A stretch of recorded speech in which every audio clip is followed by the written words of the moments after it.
Welcome to लफाजी। हम तीन दोस्त हैं। एक हमारे साथ सियाटल से जुड़ रहे हैं, श्री पीयूष तिवारी जी।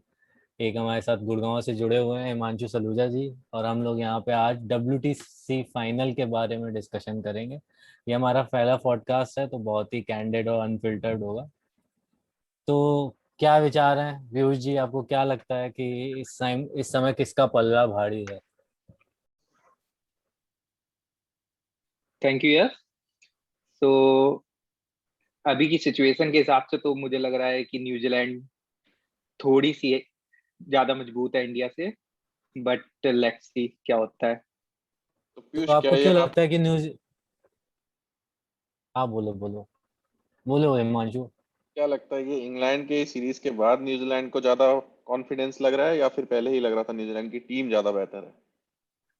न्यूजीलैंड की टीम इतनी बेहतर पहले नहीं लग रही थी, बट जैसे उन्होंने परफॉर्म किया है इंग्लैंड में अभी, और जैसे उनके नए प्लेयर्स अच्छा खेल रहे हैं, उसके हिसाब से न्यूजीलैंड इस समय थोड़ी मजबूत है। But it's 60-40 in favour of New Zealand, but India can do better.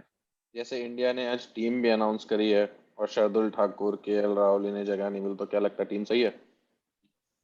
मेरे ख्याल से एक अनएक्सपेक्टेड डिसीजन था कि मयंक अग्रवाल को बाहर रखना 15 से। अदरवाइज KL राहुल और शार्दुल ठाकुर की अभी टीम में जगह नहीं बनती है, टीम को देखते हुए, क्योंकि 15 प्लेयर जो भी चुने गए हैं वो भी काफी अच्छे हैं। तो उनको उनमें से किसी को बाहर बैठाना और किसी और को अंदर लेना बहुत मुश्किल था। मुझे लगता इंडिया। है शार्दुल ठाकुर की जगह बन सकती थी इन केस अगर चार सीमिंग प्ले बॉलर्स खिलाते। लेकिन जहां तक इन्होंने जो टीम 15 चुनी है, उसमें यही लग रहा है कि ये जडेजा और अश्विन के साथ प्लस तीन फास्ट बॉलर्स के साथ जाएंगे। क्योंकि जडेजा और अश्विन जो बैलेंस प्रोवाइड करते हैं, गिवन दैट न्यूजीलैंड की बैटिंग जो डेप्थ है वो पूरा नीचे तक बैट करते हैं। इवन सऊदी और बोल्ट के पास भी 50-50 है। तो इसलिए जडेजा जो सेकंड इनिंग्स में है वो रफ का काफी अच्छा यूज कर सकते हैं, और बैटिंग तो जडेजा की काफी अच्छी हो चुकी है, जो कि हनुमा विहारी के इक्विवेलेंट ही है उनकी। तो तो ये मेरे हिसाब से शायद दो स्पिनर्स के साथ जाना चाहेंगे। लेकिन तो गेम तीसरे चौथे चौथे या पांचवें दिन में जाएगा, तभी तो दूसरी बारी आएगी जडेजा की। गेम पर गेम इसलिए जाएगा जाएगा, क्योंकि गेम जाएगा क्योंकि बारिश की बहुत वेदर संभावना कंडीशन है। वेदर कंडीशन के हिसाब और से गेम इंग्लैंड बाद में जाएगा। बट वही, अगर वेदर खराब रहता है तो स्विंग और सीम बॉलर को ज्यादा हेल्प मिलेगी इंस्टेड ऑफ स्पिनर को। सो इंडिया के लेकिन पास अगर जडेजा एज अ देखा बैट्समैन भी टीम इंडिया में 11 में खेल सकता है। लेकिन फिर इंडिया में अगर देखा जाए तो इंडिया के पास स्विंग में कौन सा ऑप्शन? सिराज, मोहम्मद सिराज, क्योंकि और किसी के पास इतनी स्विंग होगी नहीं बॉल। हाँ, मोहम्मद सिराज ही कन्वेंशनल स्विंग बॉलर हैं। बाकी तीनों ईशांत शर्मा, जसप्रीत बुमराह और मोहम्मद शमी, ये तीनों सीम बॉलर्स हैं। पर और मेन स्विंग, क्वेश्चन ये है कि अब मोहम्मद सिराज अंतिम 11 में खेल पाएंगे। मुझे लगता है जब तक कोई फिटनेस का इशू नहीं होगा किसी तीनों के साथ, तो मुझे लगता है कि ईशांत शर्मा, क्योंकि वो और कोई फॉर्मेट खेलते नहीं है, और मोहम्मद शमी और जसप्रीत बुमराह आपके स्ट्राइक बॉलर्स हैं, इतने साल से परफॉर्म कर रहे हैं। मोहम्मद सिराज ने अच्छा किया, लेकिन 3-4 टेस्ट मैच ही हुए उन्हें खेले हुए, वो एक्स फैक्टर हो सकते हैं। लेकिन मुझे लगता है कि अभी इस वर्ल्ड टेस्ट चैंपियनशिप फाइनल में आपको ईशांत शर्मा ही दिखने को मिलेंगे, क्योंकि मोहम्मद शमी आपके ऐसे बॉलर हैं जो किसी अगर कुछ भी बॉल पिच पे नहीं हो रहा है तो भी वो विकेट टेकिंग एबिलिटी रखते हैं। और जसप्रीत बुमराह से भी यही उम्मीद है, लेकिन जसप्रीत बुमराह के साथ ये हो गया है कि वो अब विकेट इतना ज्यादा ले नहीं पा रहे लेटली, क्योंकि उनको बैट्समैन बहुत ज्यादा इज्जत देने लगे हैं। तो बहुत संभल के खेलते हैं। पिछली बार जब न्यूजीलैंड गए थे तो भी वो ज्यादा विकेट नहीं ले पाए थे।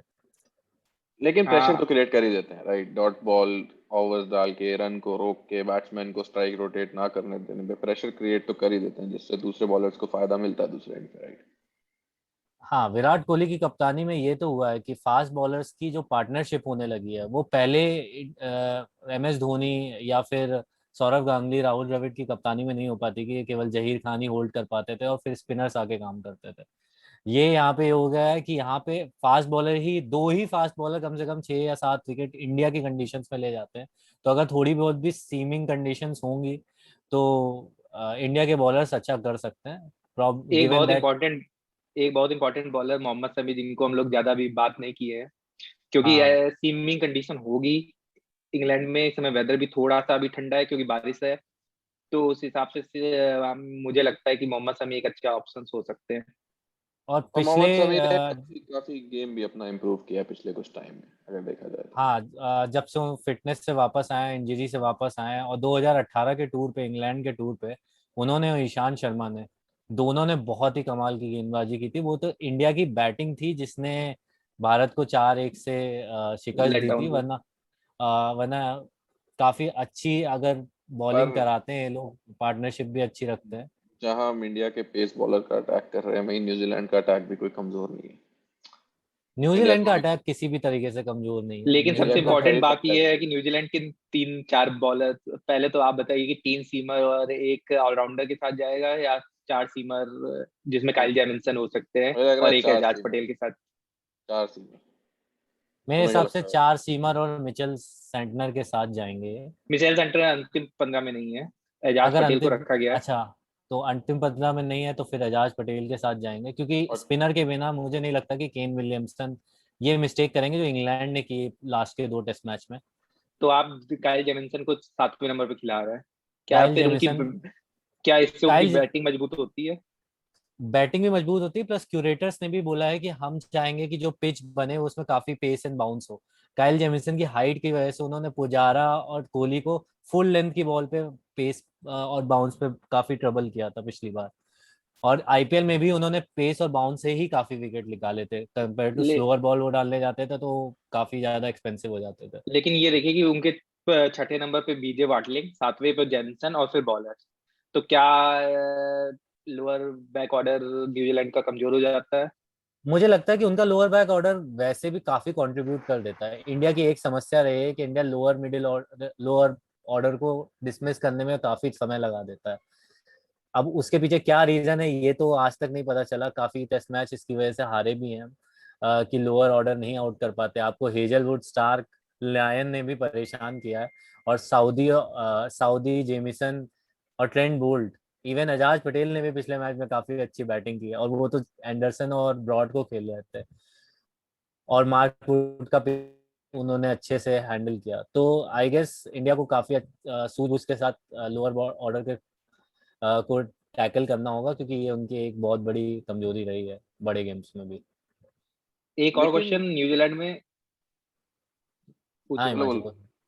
लेकिन अगर देखा जाए तो लोअर ऑर्डर इंडिया का भी काफी पहले से इम्प्रूव हो गया। अगर हम इंडिया का परफॉर्मेंस देखा जाए तो इंडिया को कई इंडिया मैच की एंड तक लेके गया है। अश्विन भी बैटिंग कर रहा इंडिया इंडिया की होम कंडीशंस में इंडिया का लोअर ऑर्डर बहुत मजबूत हो जाता है, क्योंकि उसमें फिर 8वें 9वें नंबर तक आ, या तो अक्षर पटेल आ जाते हैं, अश्विन आ जाते हैं, तो इंडिया है। का लोअर ऑर्डर वहां पे बहुत मजबूत हो जाता है। लेकिन आप अगर कोई भी टेस्ट मैच उठा के देखें तो जब तक भुवी थे, तो भुवी आपको 20-30 रन वो एक्स्ट्रा दे देते थे जो क्वेश्चन होता था।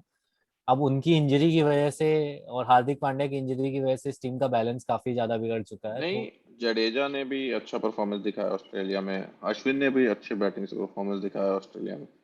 ऐसी बात नहीं। हाँ, मतलब ये तो है, तो उम्मीद यही की जाएगी ना उनसे कि वो कम से कम अच्छा कंट्रीब्यूट करें, ताकि टेल जो है वो वैक करे। पर मेरा अगर हम क्वेश्चन लोग, ये है कि इंडिया और न्यूजीलैंड का ये जो फाइनल हो रहा है इसका बिल्डअप बहुत अच्छे से हो गया है। इंडिया ने बहुत अच्छी सीरीज ऑस्ट्रेलिया में खेली, आईसीसी ने उसको, मतलब बिल्कुल मूवी टाइप की स्क्रिप्ट थी उसमें, कि किसी भी तरीके से वो कहाँ से किन कंडीशंस में जीती। और न्यूजीलैंड ने भी फिर अब इंग्लैंड को हरा दिया, और स्नीक करते करते चौथे 5वें पोजीशन से पहले पे आए, फिर दूसरे पे आ गए। और अब ऐसे ही है कि दोनों के बीच में नॉकआउट्स में अब ये पहुंचते ही हैं बड़े टूर्नामेंट्स में, और न्यूजीलैंड का एज है, तो ये बिल्डअप काफी बढ़िया हो गया है। हाँ ये है, और दोनों टीम के स्टार प्लेयर्स, लास्ट सीरीज जो इंडिया ने टेस्ट मैच खेले इंग्लैंड से, और ये जो न्यूजीलैंड ने भी इंग्लैंड से खेला है, दोनों के स्टार प्लेयर्स चले हैं, जिसमें रोहित शर्मा हो गए, ऋषभ पंत हो गए इंडिया की तरफ से, और न्यूजीलैंड की तरफ से कॉनवे, जो एक नए हैं, बट एज ए स्टार ही उनको काफी समझा जाएगा अभी। काफी एक्सपीरियंस है, कॉनवे 29 साल के हैं और और काफी सबसे इम्पोर्टेंट बात उनके लिए कि रॉस टेलर का फॉर्म में आना, लास्ट इनिंग में 80 रन बनाना, तो उस हिसाब से बिल्डअप भी अच्छा है, दोनों के बॉलर भी फॉर्म में हैं, दोनों के बैट्समैन फॉर्म में हैं, तो एक अच्छी सीरीज, एक अच्छा मैच हम लोग वर्ल्ड वही कप वही चैंपियनशिप फाइनल देख सकते हैं। एक मैच का इस बिल्डअप को जस्टिफाई कर पाया जाएगा? इतना इंतजार और सिर्फ एक मैच। तो अब अभी सबसे ज्यादा दिक्कत यही है कि बारिश कहीं खलल ना डाल दे, क्योंकि 5 दिन बारिश की संभावना है। और इंडिया इंग्लैंड में स्टार्ट स्टॉप होता रहता है, लेकिन अब मौसम वहाँ का थोड़ा अनप्रेडिक्टेबल ही है। अभी आईसीसी का नया रूल भी आया है वर्ल्ड टेस्ट चैंपियनशिप को लेकर, जिसमें उन्होंने कहा है कि अगले टेस्ट चैंपियनशिप में भी एक ही फाइनल रखा जाएगा, नॉट बेस्ट ऑफ 3 होगा। और उसके अलावा ये जो पॉइंट सिस्टम जो इस बार रहा कि पर टेस्ट में पहले पर टेस्ट में 60 पॉइंट दिए, मतलब एक सीरीज में 120 पॉइंट्स थे, उसको अब इन्होंने चेंज राइट। करके हर टेस्ट मैच के पर्टिकुलर पॉइंट रखे हैं, और टीम को इस हिसाब से पॉइंट टेबल में जगह मिलेगी कि कितने पॉइंट में आपने कितने पॉइंट जीते हैं एज अ परसेंटेज, जो लास्ट में इन्होंने कोविड की वजह से किया था। तो उस हिसाब से देखा जाए तो अभी नेक्स्ट कुछ सालों में भी हम लोग को एक ही टेस्ट फाइनल देखने को मिलेगा। और काफी अच्छा अभी तो प्राइस मतलब मैं मनी समझ भी है। हाँ, प्राइज मनी तो काफी अच्छा है, लेकिन अभी ऐसा है कि अगर आप देखो तो कोविड के सिचुएशन में चलो माना 3 टेस्ट नहीं करा सकते, लेकिन आगे आने वाली साइकिल में 3 टेस्ट ही बेस्ट होते हैं, क्योंकि आपको कमबैक का कोई मौका नहीं मिलेगा। और अब ये है कि या तो आपकी बिल्कुल ही दोनों टीम के लिए फॉरेन कंडीशंस होती कि न्यूजीलैंड इंग्लैंड के साथ नहीं खेलता, एंड देन दोनों टीम एक साथ आके क्वारंटीन करती हैं और अपना अपना प्रैक्टिस मैच खेल के जाती, तो तब भी ये काफी फेयर एडवांटेज होता। बट ठीक है, जो चैंपियन टीम होती है वो इन्हीं सिचुएशंस में ऊपर आती है। अगर आप पिछले 2007 तक की ऑस्ट्रेलिया को देखो तो वो बड़े मैचेस में हमेशा से परफॉर्म करती थी, और इंडिया के लिए यही एक बहुत बड़ी चुनौती है कि वो नॉकआउट्स में कहीं ना कहीं कोलैप्स कर जाते हैं या कोई ना कोई गलती हो जाती है। तो लेट्स सी। एक और क्वेश्चन मैं जो तुम लोग से पूछना चाहूंगा वो ये है कि 3 प्लेयर जो आपको लगता है कि हर टीम से एक्स फैक्टर हो सकते हैं। देखो, इंडिया की टीम से तो काफी स्ट्रेट फॉरवर्ड है। ऋषभ पंत का चलना बहुत जरूरी हो सकता है। ओपनिंग में रोहित शर्मा और एक कोई बॉलर। इन तीन ऐसे तीनों जगह से हमें चाहिए, एक मिडिल ऑर्डर, एक ओपनिंग और एक बॉलर। बॉलर में कौन मुझे सा बॉलर आपको लगता है? बॉलर में मुझे लगता है कि बुमराह को विकेट्स नहीं मिलेंगी, लेकिन बुमराह का कंट्रीब्यूशन होगा काफी स्ट्रॉन्ग। काफी परेशान करेगा वो प्लेयर्स को। शमी हो सकता और है, मोहम्मद न्यूजीलैंड की शमी तरफ से? स्ट्राइक कर जाए। न्यूजीलैंड की तरफ से रॉस टेलर फॉर्म में है, राइट। बॉलिंग में अगर देखा जाए तो उनके पास सऊदी है, और विलियमसन भी इंपॉर्टेंट नॉक खेल सकता है।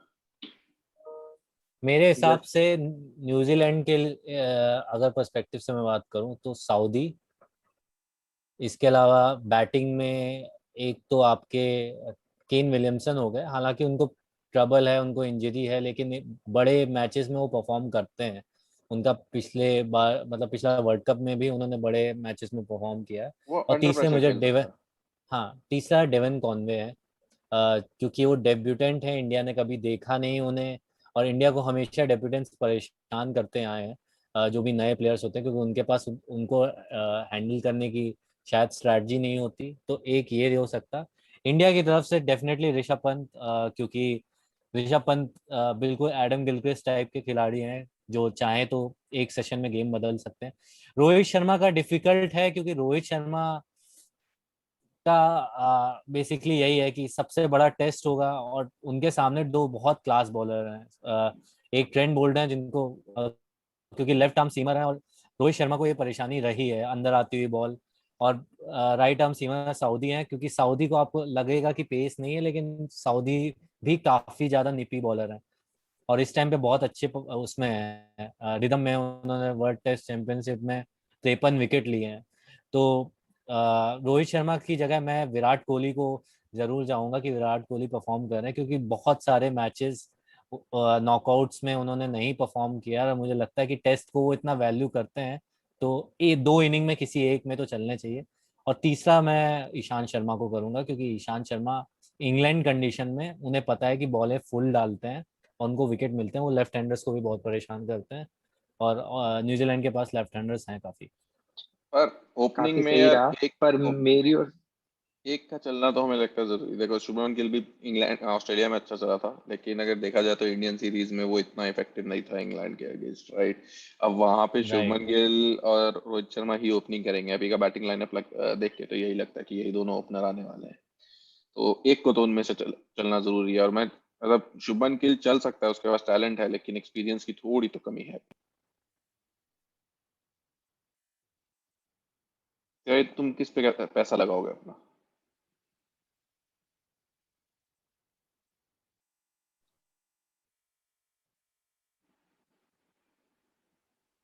और इंडिया का यही कंडीशंस में वो हमेशा लैप्स की है। और आई गेस इस बार शायद ऐसा ना हो, 2 इनिंग में तो ना हो, 1 इनिंग में आप एक्सपेक्ट कर सकते हो, क्योंकि विकेट गिरेंगी।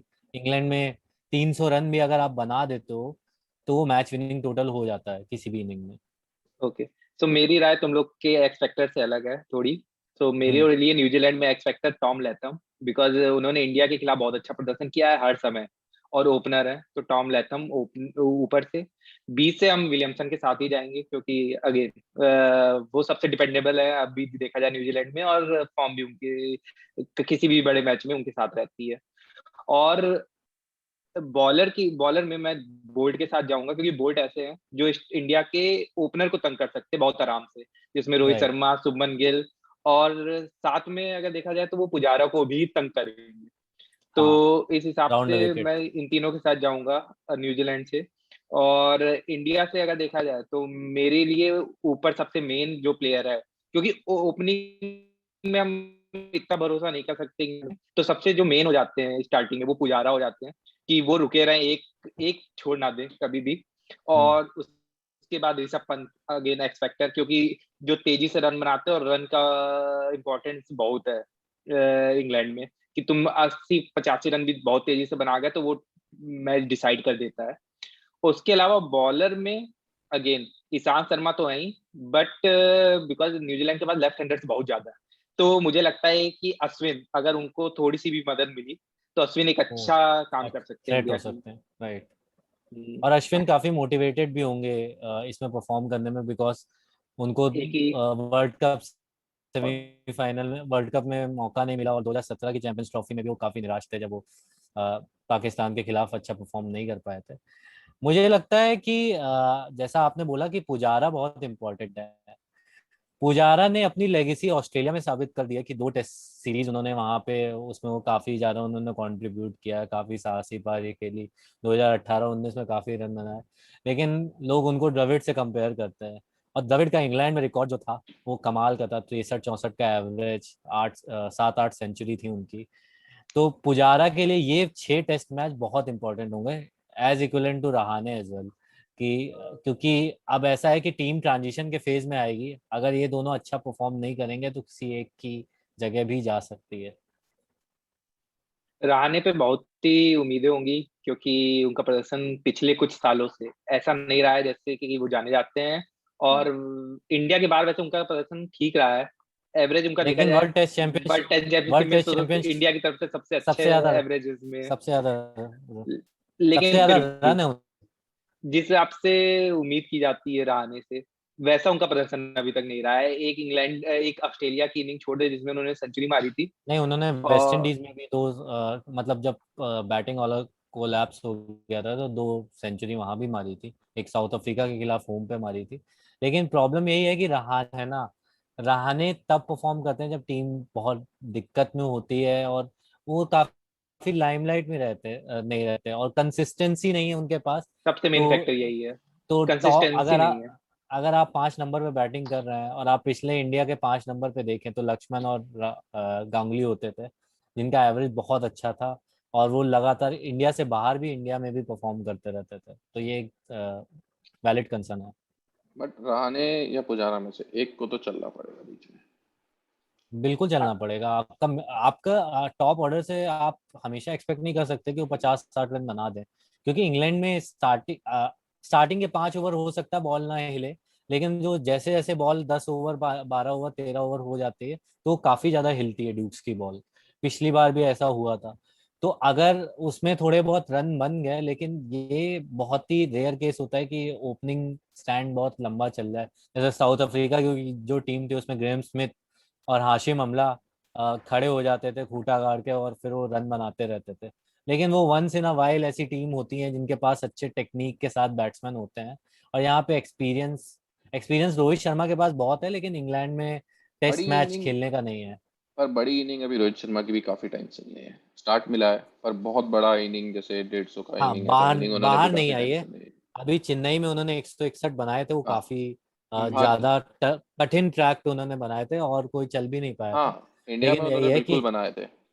पर एक बहुत इंपॉर्टेंट प्लेयर जो इंडिया के लिए अच्छा खेल सकते हैं, और जिनको हम लोग अभी तक बात चर्चा नहीं किया है, वो है रविंद्र जडेजा। रविंद्र क्योंकि जडेजा, मैं उनकी डार्क बॉलिंग हॉर्स। और बैटिंग नहीं, वो दोनों, बॉलिंग बैटिंग नहीं, वो चाहे और तो गेम को फील्डिंग भी। फील्डिंग से ही बदल सकते हैं, एक दो कैच पकड़ के, एक दो ऐसे रन आउट करके जो असली में रन आउट हो ना, तो वो रविंद्र जडेजा का टीम में होना बहुत जरूरी है, क्योंकि वो आपको चुपके से 4 विकेट निकाल के दे जाएंगे। चुपके से वो लोअर ऑर्डर के साथ 50-60 रन बना देंगे। अगर अगर इंडिया की टीम कोलैप्स भी होती है तो भी वो लोअर ऑर्डर के साथ सक्षम है बहुत अच्छी बैटिंग करने में। अगर और ऋषभ सब पंत और वो टिक जाते हैं नीचे के तरफ, तो वो ही इतने कैपेबल हैं कि वो 150 रन 200 रन की पार्टनरशिप कर सकते हैं, और क्योंकि सबसे तब क्या होता है इम्पोर्टेंट, कि बॉल स्विंग नहीं होती उस समय। हाँ, और सबसे इम्पोर्टेंट बात है कि अगर ऋषभ पंत नहीं चलते हैं तो जडेजा पे पूरा सारा बैटिंग की जिम्मेदारी दारोमदार। आ जाती है इंडिया की तरफ से। राइट। और उनकी तो फील्डिंग बट भी ऋषभ फील्डिंग पंत इसलिए, भी ने फील्डिंग जिस भी तरह प्रेशर से क्रिएट करती है सामने वाले ऑपोजिशन पे, राइट? वो छोटे छोटे सिंगल रोकना, रन आउट करने हम्म, का डर होना, वो भी गेम चेंज कर देता है। और जिस दिन वो चलते हैं, फिर वो मैंने देखा कप्तानी दोनों आपको किसकी बैटिंग में भी अच्छी चल जाते लगती हैं, है? बॉलिंग में भी चल जाते कप्तानी आपको किसकी अच्छी लगती है, केन विलियमसन की या विराट कोहली की? क्योंकि केन विलियमसन काफी तेज कप्तान है, उन्होंने वर्ल्ड कप सेमीफाइनल में दिखाया था कि प्रेशर सिचुएशन में कैसे कैप्टनसी करता है। पर टेस्ट मैच की बात की जाए तो विराट कोहली भी काफी सही कप्तान रहे हैं, क्योंकि टेस्ट मैच में आपको फ्रीडम होती है कि आप किसी भी बॉलर को कितनी भी ओवर करा दे, अगर वो बॉलर फिट है तो इसका फायदा मिलता है विराट कोहली को। और वो एक छोर से बहुत ज्यादा जसप्रीत बुमराह पे डिपेंडेंट रहते हैं, ताकि एक प्रेशर बनता रहे, ताकि दूसरे छोर से बॉलर विकेट लेते रहे। हैं। तो आई लंबे स्पेल, थिंक जसप्रीत बुमराह से लंबे स्पेल डलवाते हैं विराट कोहली। मेरे हिसाब से विलियमसन, मतलब दोनों को हम 50-50 रखेंगे, पर अगर थोड़ा सा 51-49 करना हो तो हम विराट कोहली के पास जाएंगे 51 में। अच्छा, तो आप ये बताइए कि न्यूजीलैंड के खिलाफ इंडिया वार्म अप मैच में भी हारी थी 2019 के पिछली बार। उसमें, और वो उसमें भी सीमिंग कंडीशंस में हारी थी, उसमें जडेजा ने 50 बनाई थी और इंडिया की सीधा 170 रन बना पाया था। उसके बाद सेमीफाइनल में सभी जानते हैं कि क्या हुआ। इस बार भी टेस्ट चैंपियनशिप के साइकिल में इंडिया 2-0 से केवल न्यूजीलैंड से हारी है, वो भी सीमिंग कंडीशंस में। आपके रोहित शर्मा नहीं थे, लेकिन आपकी बाकी टीम पूरी सेम ही थी। तो क्या लगता है कि न्यूजीलैंड के पास वैसे भी काफी एडवांटेज है, क्योंकि वो 2 टेस्ट मैच डोमिनेट करके खेल रहा है, एंड ऑल्सो इंडिया के ऊपर मेंटल एज होगा। नहीं, इंडिया भी काफी कॉन्फिडेंस में जाएगा, पिछली दोनों सीरीज इंडिया के लिए बहुत अच्छी रही हैं। टॉप प्लेयर्स ना होते हुए इंडिया ने दिखाया कि इंडिया परफॉर्म कर सकती है, तो एक अलग कॉन्फिडेंस तो इंडिया में भी होगा। ऐसा नहीं है कि इंडिया ये सोच के जाएगा कि हम जीत नहीं सकते, इंडिया पक्का ये सोच के जाएगा कि ये हम ही जीतेंगे। और इंडिया का कॉन्फिडेंस सबसे इम्पोर्टेंट, ऑस्ट्रेलिया को ऑस्ट्रेलिया में हराना, तो हाँ। उससे जो कॉन्फिडेंस बूस्ट हुआ है उसका कोई भी मुकाबला नहीं है। अब मैं जानता हूँ कि न्यूजीलैंड हार गए थे, पर उस न्यूजीलैंड को सीरीज को इंडिया ने कभी भी बहुत ही अच्छी तरीके से नहीं लिया था। उन्होंने बहुत ही कैजुअल ली थी वो सीरीज, जिसका खामियाजा उनको भुगतना पड़ा था। और एक समय ऐसा आ गया था कि हम लोग वर्ल्ड टेस्ट चैंपियनशिप से भी बाहर हो सकते थे उस सीरीज की वजह से। राइट। लेकिन बाद में उनको रियलाइज हुआ कि किसी भी सीरीज को हम इतने हल्के में नहीं ले सकते हैं। और सबसे इम्पोर्टेंट फिर उन्होंने न्यूजीलैंड में करके दिखाया, फिर इंडिया में इंग्लैंड को 1-0 से पीछे होने के बाद 3-1 से जीतना, कुछ कोई टेस्ट ड्रा ना कराना, और सबका योगदान, सबसे इम्पोर्टेंट है कि सबका योगदान ये रहा। हाँ। जी, बड़ी टीम्स तो वही होती हैं जिसमें सारे प्लेयर्स कंट्रीब्यूट करते हैं, कोई 2-3 नहीं चलते। और इंडिया के लिए सबसे इम्पोर्टेंट है कि अगर अजिंक्य रहाणे रन बनाते हैं तो इंडिया के लिए वो मतलब पॉजिटिव ही पॉजिटिव है, क्योंकि हाँ। इतना ज्यादा अजिंक्य रहाणे पे लोग अभी भरोसा कर नहीं रहे हैं। पर अगर अजिंक्य रहाणे चलते हैं तो अजिंक्य रहाणे का रिकॉर्ड भी ऐसा रहा है कि जब जब उन्होंने रन बनाए हैं, सेंचुरीज मारी हैं, तो इंडिया ने कोई मैच हारे नहीं है। तो इस हिसाब से देखा जाए तो अगर अजिंक्य रहाणे अपने ऊपर जिम्मेदारी लेते हैं और इंडिया के लिए रन बनाते हैं तो इंडिया को बहुत फायदा मिलने वाला अच्छा, इंडियन टीम में कोई ऐसा प्लेयर आई जो थिंक प्लेइंग में नहीं है और तुम्हें लगता है कि होना चाहिए था, चाहे इंजरी की वजह से ना हो या परफॉर्मेंस की वजह से ना हो, कोई ऐसे प्लेयर जो तुम्हें लगता है मिसिंग है? आई गेस मयंक अग्रवाल काफी अनफॉर्चुनेट रहे हैं। मैं बट मयंक अग्रवाल से ऊपर केएल राहुल को रखूंगा, क्योंकि उन्होंने इंग्लैंड में पिछली सीरीज खेली हुई है, वहां सेंचुरी मारी हुई है लास्ट मैच में। और एट द सेम टाइम उन्होंने अभी अभ्यास मैच में भी सेंचुरी मारी है वहां खेलते हुए। तो मुझे लगता है कि अगर वो होते, प्लेइंग 11 में ना जगह मिलती उनकी, ना बनती, लेकिन अगर वो होते तो इंडिया को उससे फायदा हो सकता था। मेरा ऐसा ये एक्सपीरियंस। मानना है कि केएल राहुल को काफी मौके मिल चुके हैं और उनका स्विंगिंग कंडीशन में केवल एक ही सेंचुरी है। उसके अलावा वो अंदर आती हुई गेंद पे शफल कर जाते हैं और काफी ज्यादा एलबीडब्ल्यू प्लेड ऑन और बोल्ड के शिकार लेकिन हुए वो हैं दो वो। साल पुरानी बात हो गई है, अब वो काफी एक्सपीरियंस हो गया उनको वनडे में और T20 में खेलते हुए, तो उनका एक्सपीरियंस भी काम आ सकता था, और उनका फॉर्म जो चल रहा है अभी, तो तो वो उसका काफी फायदा मिल सकता था। और तो वो बॉल नोस आगे आने वाले 5 टेस्ट मैच में उन्हें मौका मिल जाए शायद से, अगर 5 में तो मिल ही ओपनर से। जाएगा, हमें लगता है 5 में उन्हें मौका मिल सकेगा, किसी ना किसी में मौका जरूर मिलेगा, वर्ल्ड फाइन में मिले ना मिले। ये तो बैट्समैन की बात होगी, कोई बॉलर। भुवनेश्वर कुमार का क्या ख्याल है? क्या भुवनेश्वर कुमार इधर हेल्पफुल होते हैं इंडिया के लिए? मैं तो भुवनेश्वर कुमार से मतलब मेरी काफी उम्मीदें थी जब उन्होंने डेब्यू किया था, इतना अच्छे स्विंग बॉलर थे, मुझे लगा था कि इंडिया की तरफ से काफी जहीर खान के लेवल के होंगे। बट इंजरीज की वजह से शायद से उनको वर्ल्ड वर्ल्ड कप T20 के लिए तैयार किया जा रहा है उनको, हार्दिक पांड्या को। तभी शायद एनसीए ने डिसाइड किया होगा कि नहीं, हम इनको लिमिटेड ओवर्स खिलाएंगे और इंग्लैंड के टूर पे नहीं भेजेंगे।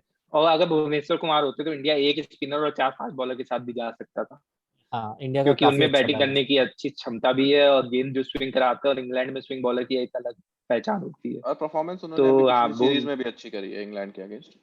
लेकिन भुवनेश्वर कुमार का वही है कि वो फिटनेस परफॉर्मेंस इशू फिटनेस की वजह से नहीं, फिटनेस इशू की वजह से अभी टीम से बाहर हैं टेस्ट मैच में। वनडे में तो है ही वो। तो आगे देखा जाएगा कि शायद उनको अब वनडे स्पेशलिस्ट और T20 स्पेशलिस्ट ही बनाना पड़ेगा फिटनेस की वजह से, क्योंकि इंडिया में टेस्ट में वैसे बॉलर हो भी गए हैं, सिराज हो गए हैं, उमेश यादव को जगह नहीं मिल रही है, तो और भी बॉलर हैं, तो उस हिसाब से सही चल रही है इंडिया। नटराजन भी ग्रो कर रहे हैं और लेफ्ट आर्म बॉलर है। हाँ, नटराजन इंडिया को को। ये T20 के हिसाब से अच्छा ग्रो करा सकते हैं, क्योंकि T20 में उनकी यॉर्कर और डेथ बॉलिंग करने की उनकी कैपेबिलिटी और इंडिया के उनको अभी पास काफी आगे एक आने अच्छा वाले बॉल। 5 सालों में काफी सारे आईसीसी टूर्नामेंट्स हैं, तो इंडिया को आई गेस ऐसे ही स्ट्रेटेजिकली ग्रूम करना चाहिए और डिफरेंट वैरायटीज रखनी चाहिए। और इंडिया के जस्ट पास एक लाइक भी लेफ्ट आर्म बॉलर नहीं है इस टाइम, राइट? दो ही टेस्ट मैच में कैंडिडेट अभी, चेतन टेस्ट मैच में। सकारिया हैं जो अभी, हाँ, वो लिमिटेड ओवर्स में आई गेस ग्रूम किया जा सकते हैं, लेकिन टेस्ट मैच में इंडिया के पास नहीं है कोई। पर हमें लगता है टेस्ट मैच में एक अच्छा बॉलर बनने के लिए तुम्हारी स्पीड एटलीस्ट 140 होनी चाहिए, ताकि तुम अगर गेंद स्विंग सीन नहीं हो रही है फिर भी तुम स्पीड से बैट्समैन को परेशान कर सकते हो किसी भी कंडीशन में, जो कि इंडिया के पास अभी है। ईशांत शर्मा थोड़ा धीमे डालते हैं, लेकिन जसप्रीत बुमराह हो गए और शमी हो गए और सिराज, थोड़ा ये थोड़ा तीनों सा ऐसे हैं फायदा कि है कहीं भी। ईशान। क्या आपको ईशान शर्मा को ऐसा लगता है थोड़ा फायदा उनकी हाइट की वजह से मिल जाता है कंपैरेटिवली? हाँ, बिल्कुल मिलता है, और ये अच्छी बात है कि इंडिया के पास ऐसा बॉलर है जो हाइट की वजह से बाउंस का यूज कर लेकिन सकता है। सिराज काफी अच्छी टक्कर दे रहे हैं ईशांत शर्मा को, और ईशांत शर्मा वो को लगातार अब अच्छा प्रदर्शन करना पड़ेगा। अगर वो अच्छा प्रदर्शन नहीं करते हैं कभी, तो उनके ऊपर तलवार सिराज। गिर सकती है। और ईशान शर्मा काफी पुराने प्लेयर भी हो चुके हैं, वो 100 से ऊपर टेस्ट मैच खेल चुके हैं, तो अपने ट्वाइलाइट में उनका वर्कलोड भी मैनेज किया जाएगा, तो सिराज को डेफिनेटली बहुत ज्यादा अपॉर्चुनिटीज मिलेंगी। पर अच्छा अभी भी ठीक है, तो फाइनल अब यही है कि एक फटाफट से ये कर प्रिडिक्शन लेते हैं प्रिडिक्शन, तो प्रिडिक्शन मेरे को टाइम लगता है लास्ट बायस में। प्रिडिक्शन हो जाएगी यहाँ पे थोड़ी सी।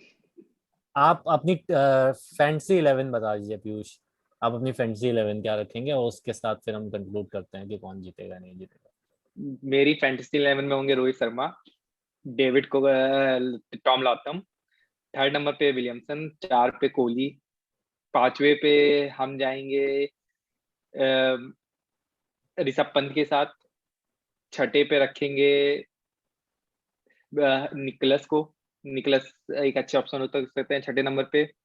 7वें पे हम जाएंगे जडेजा के साथ, 8वें पे टीम साउथी, 9वें पे बोल्ट, जसप्रीत बुमराह और भुवनेश्वर कुमार, सॉरी, मोहम्मद शमी। तो फिर इसे देख भुवनेश्वर के कुमार तो से हमें लग रहा उभरे है नहीं कि, है आप अभी। लेकिन इसे देख के लग रहा है कि इंडियन टीम के प्लेयर ही अच्छा परफॉर्म करने वाले हैं। हाँ, बाकी हिमांशु आप आप लोग क्या की रखेंगे फैंटेसी 11? नहीं, हम फैंटेसी 11 नहीं खेलेंगे। हमेशा फैंटेसी 11 उल्टा कर देता है जो हम सोचते हैं उसका। कोई बात नहीं, आप बता तो आप सकते हैं, खेलने को कौन बोल रहा नहीं, ऑलमोस्ट सेम रखेंगे, लेकिन मुझे लगता है कि हाँ, बुमराह का, हाँ मतलब शमी को रखना ज्यादा फायदेमंद रहेगा। है जी। आई गेस और समी इज अ आपकी? बेटर। यस। मेरे विकेट कीपर होंगे ऋषभ पंत, ओपनर्स होंगे Rohit Sharma, Devon Conway, 3 number पे मेरे होंगे विलियमसन, 4 नंबर पे कोहली, 5वें पे मैं रखना चाहूंगा पुजारा को, 6ठे पे मैं छठा जो बैट्समैन ऑलराउंडर है रविंद्र जडेजा, क्योंकि वो मुझे डेफिनेटली बहुत सारे पॉइंट्स दे सकते हैं अगर उनको खेलने की जगह मिली। 7वें पे मैं काइल जेमिसन को रखूंगा। 8वें 9वें 10वें 11वें पे 4 बॉलर्स में मैं टिम साउदी, ट्रेंट एक बोल्ट। ऋषभ पंत आ चुके हैं, तो 3 ही बॉलर बचे आपके। तीन ही अच्छा, बॉलर ले पाएंगे। 3 बॉलर हैं तो टिम साउदी, ट्रेंट बोल्ट और ईशांत शर्मा। ओके, तो आप जसप्रीत बुमराह और समी को अपनी टीम में नहीं रखते। हाँ, अब क्या करें, यही करना ठीक है, पड़ेगा। तो लास्ट चलते हुए बस एक और प्रिडिक्शन कि कौन जीत रहा है।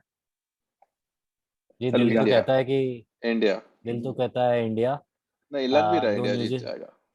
दो न्यूजीलैंड के चांसेस हैं, बट अगर जो बेटर क्रिकेट खेलेगा ये तो क्लीशे ही है, लेकिन मेरा प्रेडिक्शन के हिसाब से देखो, इंडिया जीतेगी। अगर इंडिया मेरा भी अचानक इंडिया से ही है। पहले पहले 3 मैच में पहले 3 दिन में कुछ ऐसा एकदम डाउन नहीं हो जाता, राइट, और चौथे पांचवें दिन टाइप वाला मैच है, तो मोस्ट प्रोबेबली इंडिया ले जाएगा। बस एक मैं ये विश एक चीज करता जो हम हूँ लोग कि ने ये डिस्कस नहीं की इस पॉडकास्ट में, वो थी इंडिया की सेकंड इनिंग की बैटिंग, जो आजकल वर्ल्ड टेस्ट चैंपियनशिप में चल रही है। जो इंडिया सेकंड इनिंग में काफी परसिस्टेंस और प्रिजर्वेंस से खेल रही है, तो उसके आप हिसाब टॉस से जीत के क्या करना चाहेंगे? आप बैटिंग करना चाहेंगे अगर विराट कोहली होंगे, या बॉलिंग? हम तो बैटिंग ही करेंगे, क्योंकि टेस्ट चैंपियनशिप है और स्विंगी कंडीशन होने वाली हैं, तो कुछ भी हो सकता है फोर्थ इनिंग में। लेकिन अगर टॉस हारते भी हैं और फोर्थ इनिंग आती है, तो भी हम इंडिया को, जैसे अगर इंडिया ने टॉस जीता तो इंडिया के जीतने के चांसेस 80% हो जाएंगे न्यूजीलैंड की बजाय।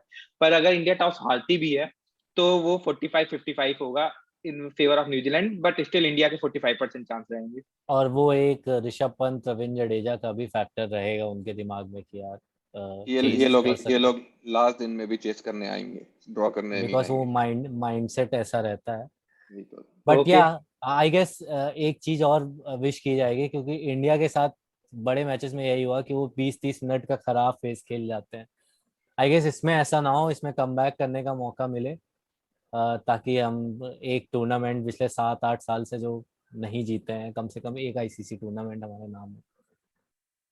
ओके, जुड़ने के लिए बहुत बहुत thank you. Thanks, thank you yes, Himanshu. Thanks Himanshu. Thank you thanks. Piyush. Okay, bye. Bye. Bye-bye.